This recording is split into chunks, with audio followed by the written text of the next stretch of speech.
Afternoon, we've come to Royston, 140 miles up to Hertfordshire, so quite a long journey for the FA Trophy. And the bad news is that we've lost 4-0 and we've been well beaten today. And Danny has very kindly come out to chat to us after the game. So we started 4-4-2 with Stokes up with Toby.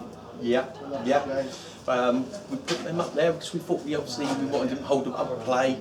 We knew we were going to be a big strong side today, and so we put them up there. Yeah, and we felt if we can hold the ball up a little bit longer and get joined up, linked up, and obviously contain the ball more that way instead of in our own area, really, Graham. So yeah, that was the reasoning for that. Yep. And for the first 5 minutes, it seemed okay. I thought we were well into it. But as you say, they're a big side, a big aggressive side, and they really got into us after that, I thought. Yeah, I thought we passed them and moved it well. And at times we were finding little openings to get at them.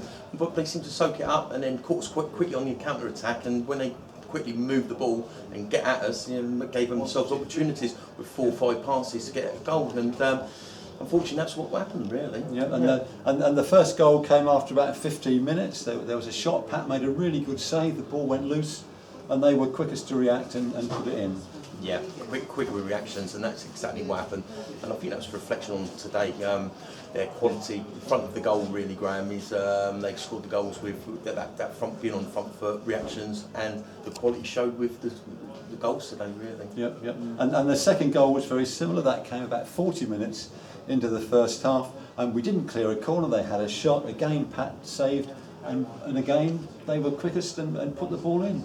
Yeah, we've been saying, nicely, we've done well up until now, all season, but things we mainly work on the training pitch, or the bullet points we always tell the lads, are things like on the front foot, reactions. And there are times, because we play the passing, moving game, but in certain areas, you just got to clear the ball. And we need to really think about getting it into areas where we can regroup and get organised the game, give us a little bit less pressure on top of us, really, Grant. So it was 2-0 at half time, and the next goal is always going to be crucial. And you brought Luke on straight away instead of Stefan at the start of the second half. Yeah, Stefan's feeling ill, and I felt just during the game as the game was going on, he looked like a bit laboured. And anyway, he was being really honest. He came in after the game and at half time and said he was not feeling well at all. We were initially looking to bring Luke on at some stage anyway, because if you might have noticed, we went to a 4-3-3. We wanted to get Stokesy back in and just make us defend a little bit more up until half time, so we're a bit more solid, and we could regroup and see where we were going to go. Luke come on at half time, for the second half as number 10. And we felt that we might be able to get at him a bit more, really. Yeah. So that's what the plan was. As you say, Stokes went back and Luke played the number 10. Yeah. And so, how did you think the second half started? Because I was on the opposite side of the benches, and the first thing I heard was their manager shouting out, "Get at them, get in there!" Yeah, no, that's right. We just felt at half time though. We just felt that there were avenues that we could get at them if we pass and move the ball and get at them quite. And then also, instead of sometimes going longer, there was opportunities to just travel and get at them and make them come at us and open up some gaps. And I felt just at times we were passing, moving it quite well. And so obviously that's with his frustration, and we were getting into good little pockets, but we'd start running out a little bit of ideas and let them come back into it. So yeah, no, credit to the boys. It's a good learning curve today with certain situations. Right. So the 2 other goals that came in the second half. One was after 20 minutes. They came down the right, and there was a flashing cross. And their captain, the number 6, Bridges, I think his name was, the bald-headed guy, flashing header in. Bald men rule, Danny. Bald men. Yes, you're right. No, and that was a good goal, wasn't it? It was a bit like Sturridge last night. Yeah, we've been working on once again. We knew what they were going to do, and the crosses coming in, we'd be putting crosses in, and how to deal with it.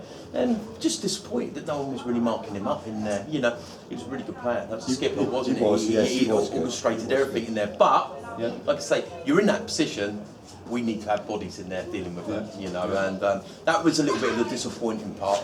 Later on, we were psychologically being better, demanding like we were earlier. We started to lose a little bit of control, maybe fatigue, long journey, who knows? Yeah, could be. So that was 3-0 after 20 minutes in the second half. The final goal came back 10 minutes before the end. Their substitute, a big lad, had the ball on the right, and he hit a, I don't know whether it was a cross or a shot, but it went right over the top and hit the far post and went in. Yeah, well, he was on Paddy's side, you know, and Paddy's been brilliant today. Nothing you could do about that. No, the lads, no. you know, and it's sort of like with wide play, isn't it? Get the ball into areas and see what happens, and that just shows you, typifies that if you put balls into areas, sometimes they go in. But but just about everything went for them today, didn't it? And it didn't run for us.